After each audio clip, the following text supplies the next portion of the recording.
행복한 삶에 대한 많은 연구가 있습니다.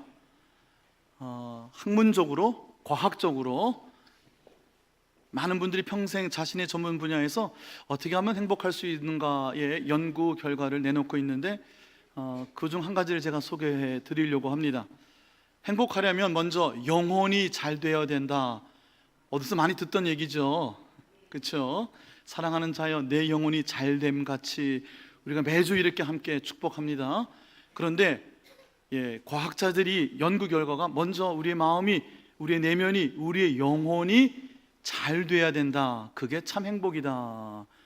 많은 연구 끝에, 과학적인 연구 끝에 결론을 그렇게 내린 것입니다. 우리의 몸이 건강해지려면요, 우리의 몸이 행복해지려면 영양소가 제대로 공급이 되어야 합니다. 몸이 건강해지고 행복해지기 위하여 필수적인 3대 영양소가 있습니다. 첫 번째는 밥이에요. 밥. 탄수화물입니다. 어떤 분들은 이제 빵일 수도 있겠습니다. 탄수화물이 있어야 몸이 건강하게 유지가 됩니다. 두 번째는 단백질, 고기를 먹어야 됩니다. 고기가 아닌 다른 것으로도 단백질을 보충할 수도 있겠죠. 세 번째는 성가대가 제일 똑똑한 것 같습니다. 지방입니다. 탄수화물, 단백질, 지방, 어느 것 하나 과다하면 문제가 되겠으나 어느 것 하나도 없으면 몸에 불균형이 오고 건강해지지 못하고, 몸이 건강하지 못하면 행복할 수가 없지요. 자, 몸이 건강해지기 위해서도 이러한 필수적인 요소가 있듯이 영혼이 건강해지기 위해서, 영혼이 행복해지기 위해 필요한 탄수화물, 단백질, 지방과도 같은 세 가지 요소가 있다 하는 건 연구 결과가 있습니다.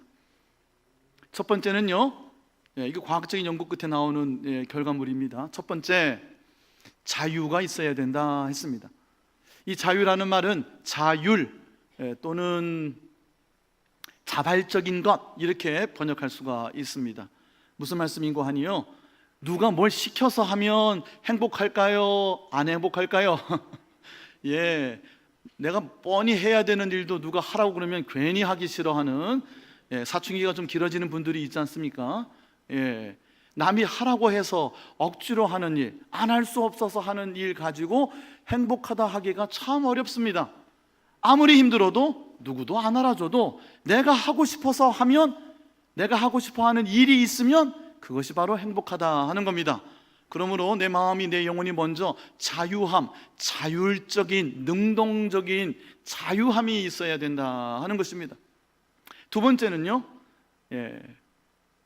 탄수화물, 단백질이 어디에 해당되는지는 모르겠으나 하여튼 두 번째는요, 유능감이라고 했습니다. 유능한 것, 자존감, 이렇게도 번역이 될 수 있겠습니다.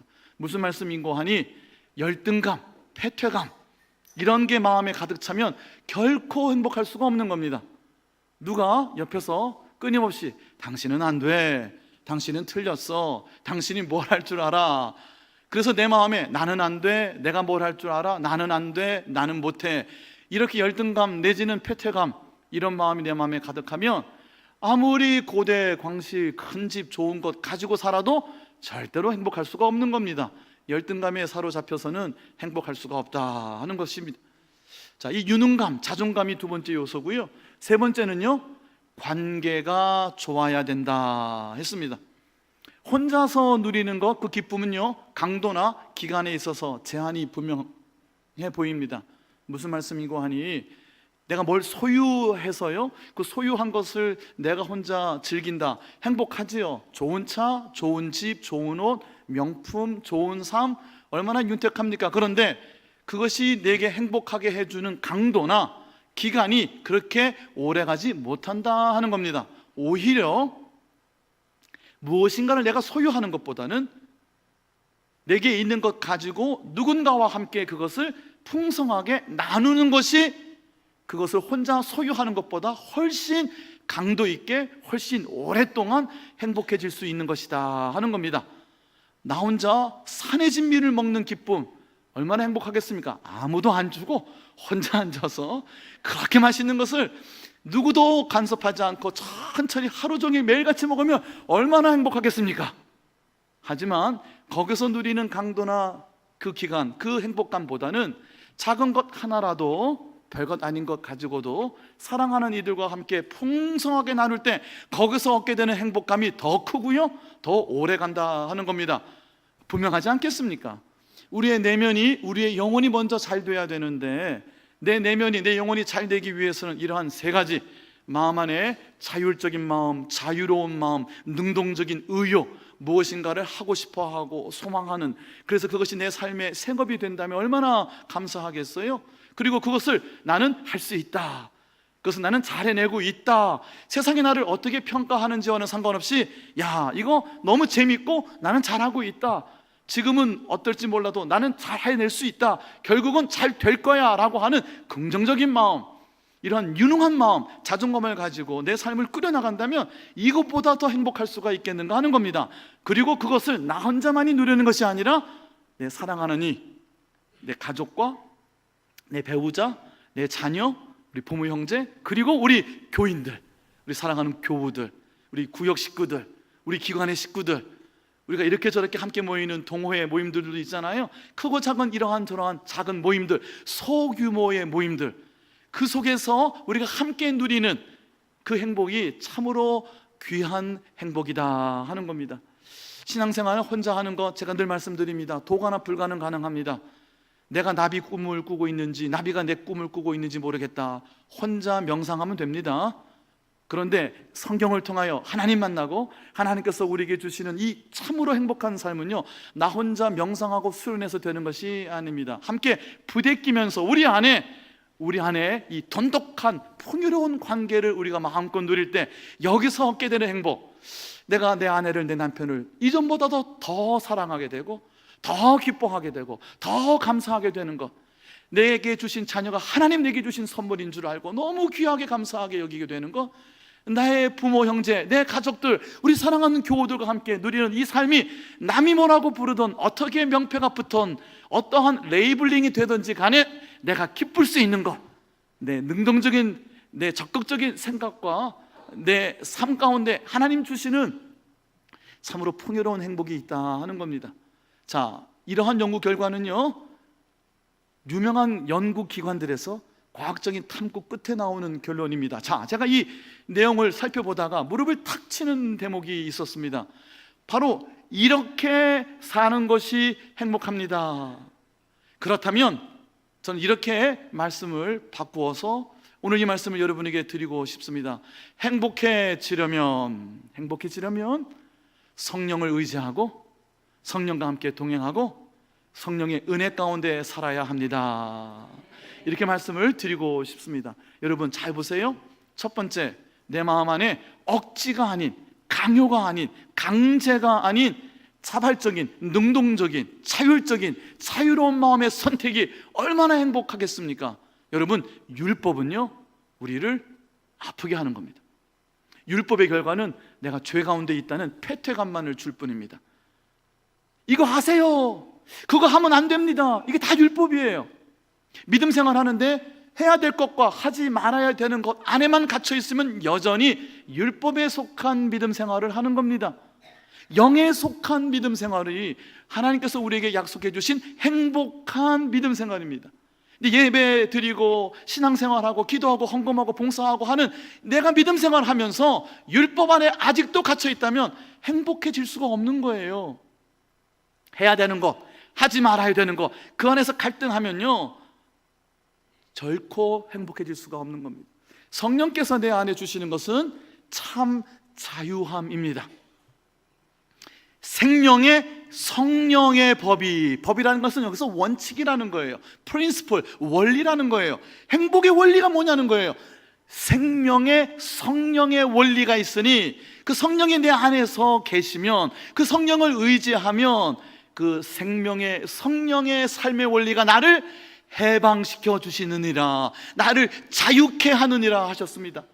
육에 속한 이들, 육이라는 것은 율법이에요. To do, not to do, 해야 되는 것, 하지 말아야 되는 것, 왜 당신 아직도 이거 못해? 아이고 당신 이만큼 했어, 이렇게 갇혀있는 율법인 믿음이 아니라 하나님께서 내 안에 하고 싶어 하도록 내 안에 의욕을 주시고 내 안에 자율적으로 내가 소망하게 하고 소원하게 하고 비전을 갖게 하고 꿈을 갖게 해주시는 거, 성령의 소욕이, 성령의 소원이, 성령의 비전과 소망이 여러분 가운데 가득하시기를 축복합니다. 자유롭게 내 자유에 의해서 자발적으로 삶을 선택하게끔 성령께서 도우신다는 겁니다. 강제하는 것이 아니고 해야 하기 때문에 하는 것이 아니라 하고 싶어서 기뻐서 내 삶을 꾸려나가게 되는 행복해지는 방법이다 하는 겁니다. 행복해지려면요, 성령을 먼저 주목해야 합니다. 예수님을 믿었는데요, 여전히 예수님이 내 삶 바깥에 계시면 곤란합니다. 예수님은 지금도 하나님 보좌 우편에서 나를 위하여 기도하고 계시지만 그 예수님의 영이, 그리스도의 영이, 하나님의 영, 거룩한 영, 성령이 우리 마음 안에 계시는 줄로 믿습니다. 누구든지 성령이 아니고서는 예수를 나의 구주, 구원자, 주님이라고 고백할 자가 없다고 했어요. 예수님이 마음에 믿어진다는 것은 여러분 안에 그리스도의 영이 계시기 때문입니다. 그 내 안에 계신 성령을 찾아보세요. 주목해 보세요. 자꾸 요청해 보세요. 초청해 보세요. 성령님, 내 안에 계시죠? 성령님, 저 좀 도와주세요. 제 마음에 기쁨이 있게 해주세요. 억지로 하는 것이 아니라 의욕이 있게 하시고 자유함이 있게 하시고 기쁨으로 내 삶을 끌어갈 수 있게 내 마음에 가득히 소원을 주세요. 비전을 주시고 꿈을 주세요. 성령님, 내 안에 기쁨을 주세요. 성령님께 의지하고 성령을 초청하고 요청하며 성령께서 여러분 마음 가운데 자유함을 주실 줄로 믿습니다. 유능감, 자존감 어디서 오죠? 똑똑하고 예쁘고 잘나고 돈 많으면 생기는 것입니까? 그렇지 않아요. 여러분, 다 상대적입니다. 나는 저기까지 가면 되겠지 하는 그분들이요, 가서 보면 그분들도 열등감 안에 사로잡혀 있습니다. 자기보다 반걸음 더 앞선 사람들과 비교하면서 힘들어해요. 저 정도 집에만 살면 될 것 같은데 그 집 사는 사람, 더 큰 집 사는 사람 부러워해서 오만 열패감 가운데 행복하지 않은 삶 사는 분들이 대부분입니다. 비교해서는요, 소유 가지고서는요, 그거 써가지고서는요 행복해질 수가 없는 겁니다. 내 마음 안에 자존감이 있어야 돼요. 유능하다, 나는 잘한다, 잘하고 있다, 잘할 수 있다. 이것이 그냥 내가 내 스스로 나에게 자기 암시를 하는 것이 아니라 내 안에 계신 하나님의 영, 그리스도의 영께서 너는 괜찮아, 너는 잘하고 있어, 잘할 수 있어, 내가 도울게, 내가 너와 함께하니 두려워하지 마, 염려하지 마, 너 할 수 있어. 왜? 내 힘과 내 능력이 아니라 내가 너와 함께 하기 때문에 내가 너로 하여금 할 수 있게 해줄 거야. 인도해 줄게, 보호해 줄게. 나를 믿으려, 나를 의지하려. 내 안에서 내 삶을 가능하게 하시는 성령을 주목하시고 그를 바라보시고 그를 선택하고 그를 초청하고 그에게 외치시기를 바랍니다. 그럼 내 마음 안에 유능감이, 자존감이 생겨서 행복한 삶을 살게 되는 겁니다. 관계, 하나님이 나와 함께 하시는 그 관계보다 더 좋은 관계가 세상에 어디 있습니까? 그 관계를 성경은 의롭다고 이야기하는 겁니다. 성경에서 말하는 의롭다는 것은 완전하다, 퍼펙트하다는 말이 아닙니다.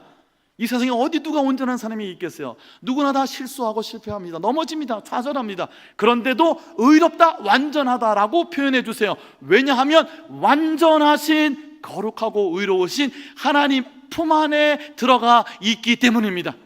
그 하나님과 관계가 맺어졌기 때문입니다. 그 하나님의 아들이 되었기 때문입니다.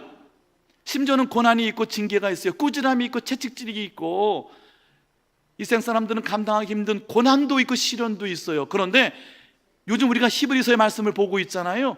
하나님께서 이렇게 말씀하세요. 내 친아들이기 때문에 내가 너를 꾸지람도 하고 내 친자녀이기 때문에 내가 책망도 하고 징계도 하고 연단도 시킨다고 말씀하시지 않았어요? 사생자면, 서자면 하나님으로부터 받는 징계도 없어요. 아버지이기 때문에, 친아버지이기 때문에 내 삶 가운데 어려움도 허락하시는 거예요. 왜냐하면 우리가 연단을 통해서 성숙해지고 성장해지고, 그 성숙해지고 성장해진다는 것은요, 우리의 믿음의 키가 자란다는 것인데 다름 아니라 하나님을 더 깊이 알게 되고 만나게 된다는 거예요. 여러분, 하나님 얼만큼 알고 계세요? 내가 안다고 생각하는 하나님보다 하나님은 수십만 배, 수백만 배 더 크신 분입니다. 우리는 하나님을 알아도 그 대배와 같은 하나님, 그 우주와 같은 하나님 우리가 어떻게 측량할 수 있겠어요? 그 하나님을 조금씩 더 깊이 알아가고 그 하나님을 발견하고 내가 그 안에, 그가 내 안에 있음을 발견하는 그 기쁨, 하나님의 자녀가 되는, 하나님의 아들과 딸이 되어 넉넉하게 하나님께서 이 세상을 이기도록 해주시는 자녀의 특권을 누리는 삶, 이 관계의 풍요로움만이, 이것이야말로 우리가 내 가족, 내 자녀, 내 배우자, 또 우리 교우 공동체, 우리 이 관계 속에서 그 하나님과의 그 관계가 우리 모두의 관계를 더욱더 돈독하게 풍요롭게 해줄 수 있다 하는 겁니다. 여러분, 오늘 본문에 보면요, 여러분의 힘으로 될 것 같습니까? 그렇지 않습니다. 여러분의 능력과 재주로 될 것 같습니까? 그렇지 않습니다. 오직, 거기에 오직이라고 붙어 있어요. 성령으로, 하나님의 영으로만 됩니다 라고 말씀하고 계세요. 오직 나의 영으로 되느니라, 올 한 해 우리 교회에 주시는 표입니다. 성령 강림 주일을 맞아서 이 말씀을 나누게 되었어요. 이 스가랴서의 본문은 배경이 이렇습니다. 북왕국 이스라엘은요 721년, 주전 721년 아수르 제국에 이미 멸망했습니다. 135년쯤 지나서 587년에 아수르 제국을 무너뜨린 바벨론 제국의 느부갓네살 왕이 남유대도 완전히 함락시키고 하나님의 도성 예루살렘은 초토화가 되어 버렸습니다. 솔로몬의 궁전도 그 솔로몬의 엄청난 백향목으로 짓고 금과 은으로 장식했던 성전도 완전히 돌 하나도 돌 위에 남지 않고 다 무너져 버렸습니다. 느부갓네살 왕이 예루살렘에 첫 번째 쳐들어온 것은 605년이었어요. 첫 번째 예루살렘이 함락되고 왕족들, 귀족들, 지도자들이 다 바벨론으로 잡혀갔습니다. 다니엘과 세 친구들이 그때 잡혀간 겁니다. 그로부터 약속된 70년이 지난 587년쯤에 페르시아의 고레스 왕이 전 세계 이 극동의 근동의 패권을 잡게 됩니다. 바벨론을 함락시키고 다시 페르시아가 패권을 잡게 되는데요, 그래서 바벨론에 잡혀와 있던 이스라엘 백성들을 고국으로 돌아가라고 하는 칙령을 내리게 되고요, 그래서 이스라엘 백성들이 포로 귀환해서 돌아오기 시작을 합니다. 처음에 돌아온 사람들 수룹바벨과 대제사장 여호수아, 수룹바벨은 총독이 되어서, 유대의 총독이 되어서 돌아왔고요, 한 5만 명 정도 되는 유대인들이, 하나님의 백성들이 예루살렘으로 돌아오게 되었습니다. 자, 문제는 여기에서 발생합니다. 70년 만에 돌아와 보니까 예루살렘이 완전히 황무지가 되어버렸어요. 성전이 없어져 버렸어요. 너무너무 마음이 비통했습니다. 저들은 최선을 다해서 하나님의 이 도성, 성전이 회복되기를 원했어요. 그들은 바벨론에서 올 때에 고레스 왕이 이렇게 했어요. 거기에 예루살렘 성전에 있던 금그릇, 은그릇, 뭐 각종 보화들 다 가지고 가라. 각각의 자기 나라 돌아가서 각각의 신들을, 그러니까 유대 민족만 해방시켜 준 게 아니라 잡혀와 있던 많은 종족들을 다 해방시켜 주면서 자기 나라로 돌아가라. 돌아가서 자신의 민족의 신들에게 다 절하고 예배해라. 그리고 페르시아 제국의 안녕을 위해서 기도해다오. 그게 고레스라고 하는 뛰어난 제국의 패권자의 새로운 정략이었던 거예요. 그것 때문에, 그 고레스의 칙령 때문에 돌아올 수 있게 되었고요, 빼앗겼던 모든 것을 다 가지고 왔습니다. 그리고 돌아올 때 고레스 왕이 거기에 국고를 더해주기도 했어요. 돌아온 사람들이 에스라서 2장 69절에 보면 힘을 다하여, 힘이 잘하는 대로, 옛날 성경은 역량대로 그랬습니다. 최선을 다해서 헌금을 했습니다. 성전을 지으려고 헌금을 한 겁니다. 엄청난 양의 헌금을 했어요. 가지고 돌아온 것도 있었고요, 페르시아 제국이 더해준 것도 있었고요, 그리고 성전을 지으려고 했어요. 먼저 번제단을 만들었습니다. 제단을 다시 쌓고 예배를 드리기 시작했어요. 성전은 무너졌으나 먼저 예배가 회복되기를 원했어요. 자, 그리고 성전의 기초를 놓기 시작했습니다. 587년에 돌아오고, 그 다음에부터 성전의 기초를 놓기 시작했고, 그 다음에 성전의 지대가 완성이 되었어요.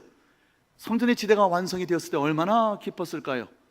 많은 이스라엘 백성들이 하나님 앞에 그 엄청나게 드리는 헌금과 성전이 이제 올라가도록 기초가 완성된 모습을 보고 기뻐했을 거예요. 그런데 문제가 생깁니다. 사마리아, 북왕국 이스라엘은 이미 백수십 년 전에 멸망했다고 되어 있잖아요. 거기에는요 아수르 제국이 완전히 다른 정책을 썼습니다. 어떤 정책을 썼냐면 그곳에 있던 열 지파는 전 세계로 흩어버렸습니다. 그리고 메소포타미아에서, 수리아에서, 에돔에서 주변의 이방 나라 사람들 다 이스라엘 북왕국 열 지파가 있던 곳에 이주를 시켜버렸습니다. 남아있던 사람들은 그들과 혼인하고 그래서 민족이 섞이기 시작한 겁니다. 그리고 그곳에 있는 사람들은 이방 민족이었어요. 그래서 그 사람들을 사마리아인이라고 부르며 예수님 때 그들을 경멸하고 멸시했던 겁니다. 자, 그들은요 자신의 민족의 신들을 가지고 이스라엘 땅에 왔지만 와서 보니까 처음에는 여호와 신앙을 무시했어요. 무시하다 큰 코 다쳤거든요. 그래서 하나님도 섬기기 시작했습니다. 문제는 이겁니다. 자신의 신도 섬기면서, 그러니까 사월 초파에 되는 절에도 가면서, 이슬람 할랄 식품도 건강에 좋다고 그것도 먹어가면서 할 수 있는 건 다 하는 거예요. 그러면서 교회도 가는 겁니다. 여호와 하나님도 섬기기 시작했어요. 그 사람들이 사마리아인들이었어요. 자, 성전을 귀환한 이스라엘 백성이 다시 짓는다는 소식을 듣고 찾아옵니다. 우리도 헌금하게 해주세요. 우리도 같이 짓고 있습니다. 우리와 함께 하십시다. 언뜻 괜찮잖아요. 70년 동안 바벨론에서 포로 생활을 했습니다. 그리고 북왕국이 처절하게 유린당하고 남왕국이 하나님의 도성이 무너진 모든 것이 믿음을 잃어버렸기 때문에, 여호와 하나님 한 분만을 예배하는 삶을 잃어버렸기 때문에 초래한 것을 너무나도 뼈저리게 알고 있었기 때문에 저들의 제안을 일거에 거절했습니다. 어떤 일이 생겼을까요? 그때부터 사마리아 주변 이방국들이 집요한 공격이 시작이 됩니다. 페르시아에 고발장을 씁니다. 수십 장의 고발장을 씁니다. 곳곳에 있는 페르시아의 관리들, 총독들, 지방 행정관들에게 고소합니다. 저들이 성전을 다시 짓는다는 미명하에 예루살렘의 종교를 회복하고 이스라엘이 반역을 하려고 합니다라고 끝없이 고발합니다. 그리고 군사적으로 위협합니다. 너무너무 힘들게 했어요. 그러다 보니까 페르시아의 아닥사스다 왕 때에 결국 그 고발장이 성공을 했습니다. 해코지가 해방이 성공을 했어요. 회방함이. 그래서 왕의 조서가 칙령이 내려서 성전을 더 이상 짓지 마라, 황제의 명령이 떨어집니다. 어떻게 해야죠? 공사는 중단될 수밖에 없었어요. 538년에 고레스가 칙령을 내리고 37년에 귀환하고 한 1년 가까이 성전의 지대가 완성이 되었으나 거기에 모든 것을 쏟아부었으나 황제의 칙령에 의해서 공사가 중단이 되고 16년이나 흘렀습니다. 주전 520년경에 우리가 오늘 읽은 스가랴, 학개와 같은 선지자가 나타나서 16년간 중단되었던 하나님의 성전 건축을 다시 재개하기 시작합니다. 선지자들이 메시지를 전하기 시작합니다. 학개서는요 2장으로 되어 있어요. 절수로는 38절밖에 안 됩니다. 학개는 4개월 동안 활동을 했어요. 아마도 바벨론 때도 활동했었던, 그래서 이미 교환할 때는 연세가 높았던 분인 것 같아요. 4개월 동안 4번의 메시지를 전달합니다. 우리가 70주년 기념교회를 하나님 앞에 봉헌합시다 기도하면서 이 비전을 선포하고 이 학개서 1장에 있는 말씀을 나누었던 적이 작년이었습니다. 학개가 4번의 메시지를 4개월 동안 압축하여 전달할 때에 첫 번째 메시지가 전달되고 나서 2개월 후에 스가랴 선지자가 나타납니다. 스가랴서는 14장으로 되어 있거든요. 성전 건축이 재개될 수 있도록 백성들을 격려하는 하나님의 환상 예언을 전하고요, 나머지 14장까지, 9장부터 14장까지는 성전 완공 이후에 되어질 예수님 다시 오시는 일까지, 예수님의 초림과 재림까지도 내다보는 환상과 예언이 기록되어 있어요. 궁금하시면 수요일 예배에 나오시라. 수요일 예배에 이 말씀들을 지난 2년 동안 나누고 있는 중입니다. 자, 스가랴 선지자가 말씀을 전하는 거예요. 오늘 4장 6절만 본 이유가 여기에 있어요. 자, 이 문제를 어떻게 해결할 수 있을까요? 첫 번째, 외교적으로 해결해야 됩니다. 페르시아 황제의 그 조서, 칙령이 윗으로 철회되어야 돼요. 안 그러면 공사를 질 수가 없잖아요. 행정명령을 바꿔야 돼요. 그러니까 외교력이 필요하죠. 정치력이 필요합니다. 사마리아 주변 사람들이 이방 국가가 얼마나 괴롭히고 있어요. 정치력이 필요한 때예요. 경제력은 또 안 필요하겠습니까? 16년간이나 공사가 중단되었으니 처음부터 다시 해야 합니다. 그런데 이미 엄청난 헌금은 다 했어요. 헌금할 게 없는 거예요 이제는. 그 이때는요 학개서 1장에 보면 흉년이 들었어요. 한재가 닫혔습니다. 때가 안 좋습니다. 때가요 농번기입니다. 초막절, 추수절이었어요. 아니 먹고 살아야 되는 때예요. 수확을 해야 됩니다. 드릴 것도 없어요. 시간도 없어요. 황제의 금령은 철저하게 지켜져 있어요.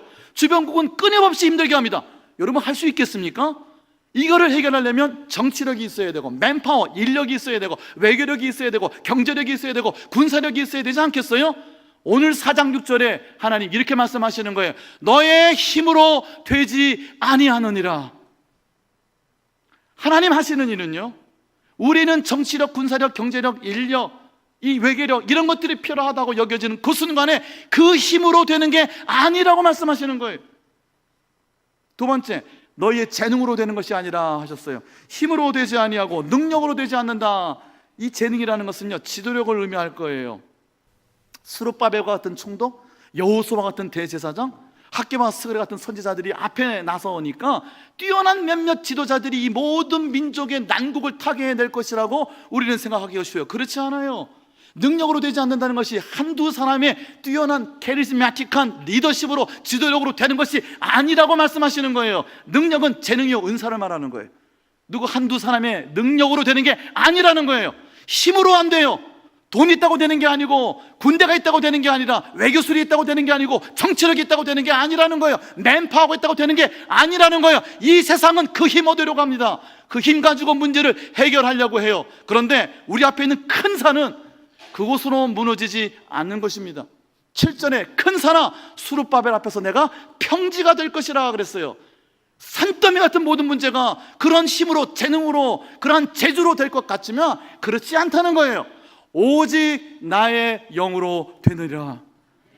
하나님께서 억제가 아니라 강제가 아니라 지도자 몇몇이 아니라 모든 백성의 마음에 감동을 주시고 할 수 있다, 하고 싶다, 비전과 소망을 주시는 거예요. 자발적으로 성전을 다시 지읍시다. 흉년이어도 할 수 있습니다. 돈이 없어도 할 수 있습니다. 농번기여도 할 수 있습니다. 왜? 하나님이 우리 백성들의 마음에 행복할 수 있도록 자발적인 마음, 자유의 마음, 자유의 마음이 주시기 때문이에요. 그 마음이 있으면요, 이 세상이 아닌 다른 능력으로, 다른 원리로 살아가게 되는 거예요. 영원히 행복한 방법, 첫 번째가 그것 아니었어요? 두 번째는요, 할 수 있다는 거잖아요. 성령께서 된다고 하시는 것은 그러한 힘과 재능으로 하는 게 아니라 성령을 의지하고, 성령을 초청하고, 성령을 요청하며, 성령의 이름으로 선포하며, 성령께서, 하나님께서 시작하신 일을 끝내실 것이라고 하는 믿음인 것이에요. 9절 말씀 함께 읽어보도록 하겠습니다. 스가랴서 4장 9절 말씀이에요. 함께 읽습니다. 시작. 수룹바벨의 손이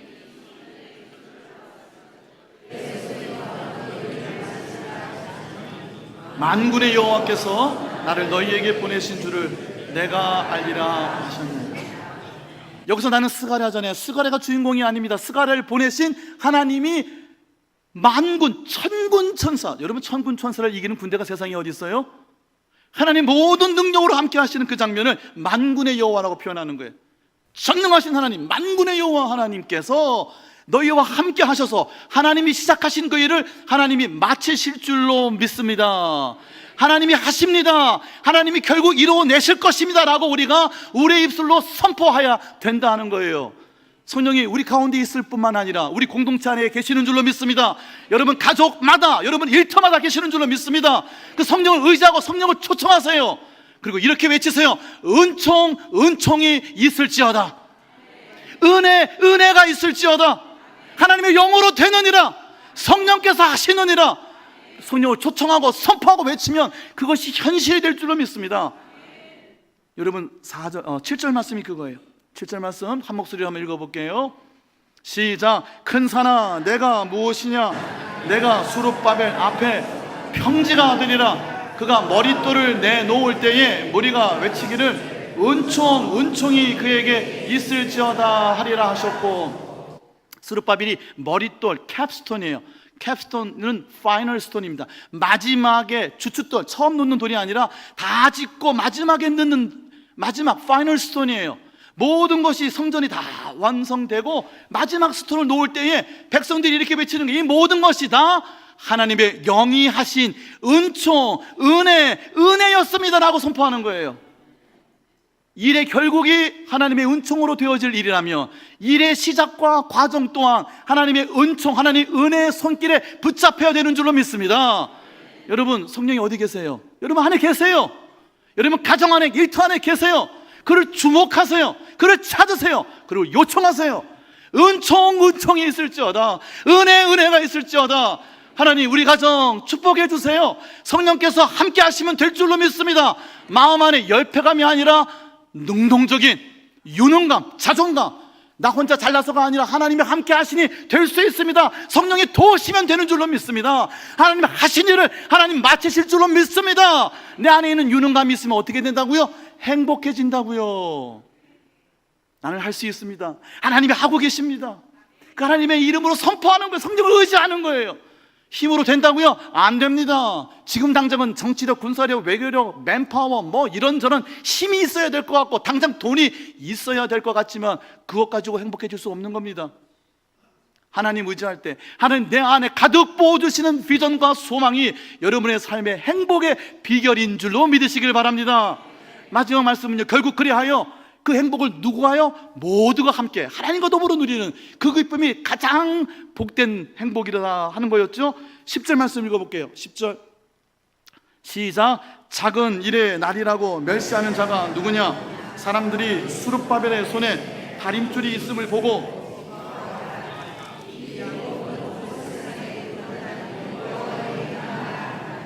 처음 할 때는요 작은 일이라고 봤어요. 야, 이게 되겠냐? 지금 국제 정세가 어떤데 너는 이 사회를 읽은 눈도 없냐? 이 흐름도 모르고 문맥도 모르냐? 이거 저거 없으면 되겠느냐라고 작은 일이라고 멸시합니다. 그런데 성령을 의지하느니 결국은 작은 일이라고 멸시했던 일이 하나님의 영광의 역사가 되게 되는 줄로 믿습니다. 그것을 보고 기뻐하리라 그랬어요. 우리나라 구약성경은요 사람들이 보고 백성들이 보고 기뻐한다고 되어 있는데 원문은요 사실상 하나님이 보고 기뻐하신다라고 번역을 해야 돼요. 여기 7눈이 나오는데 시간이 없어 다 말씀 못 드립니다. 이 4장 앞머리에 보면요 7 등잔대가 나오고 거기에 눈이 있어요. 하나님의 눈이에요. 온 세계를 두루 감찰하시고 주관하시고 운영하신 하나님이란 뜻이에요. 그 하나님이 기뻐하신다는 거예요. 결국 우리 안의 관계, 나 혼자만이 누리는 행복이 아니라 나 혼자만 누리는 기쁨이 아니라 하나님께서 나를 기뻐해 주시고 하나님께서 우리 가정을 기뻐해 주시고 내 자녀를, 내 일터를 기뻐해 주시는 놀라운 축복의 행복이 여러분의 것이 될 수 있기를 바랍니다. 하나님을 의지하세요. 성령을 의지하세요. 성령을 의지하고 그를 요청하고 그를 선포하세요. 오직 나의 영으로 되는 줄로 믿습니다. 오직 성령으로 되는 줄로 믿습니다. 함께 찬송하도록 하겠습니다. 찬송가 191장입니다. 주신 말씀 기억하면서 예물 드리면서 191장 함께 찬송하겠습니다.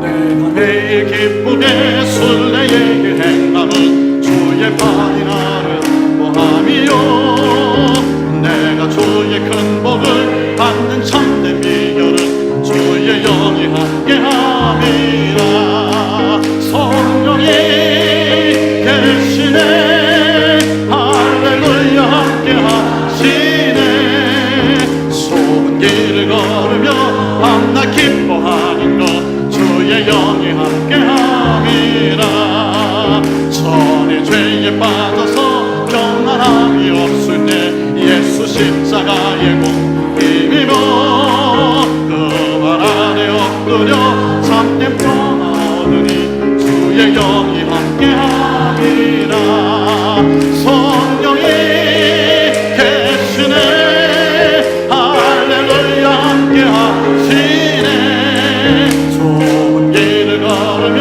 밤낮 기뻐하는 것 함께함이 성령이 계시네 성령이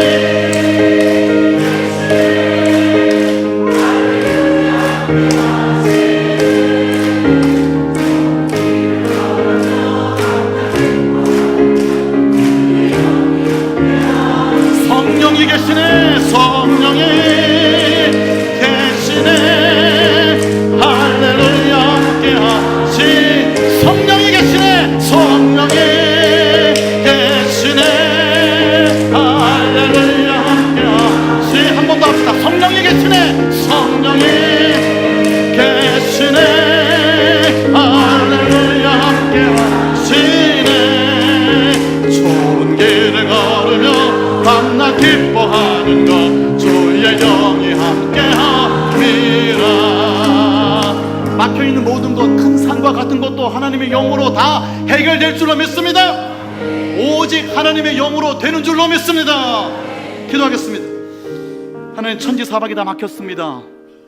무엇 해야 할지 할 수 있는 것조차 없을 때 그러나 하나님 내 안에 성령이 계시니 성령께서 내 안에 새로운 소망을 주시니, 비전을 주시고 살 소망을 주시니, 내 안에 자유로운 마음, 하나님을 향한 기쁜 마음 주시니 감사합니다.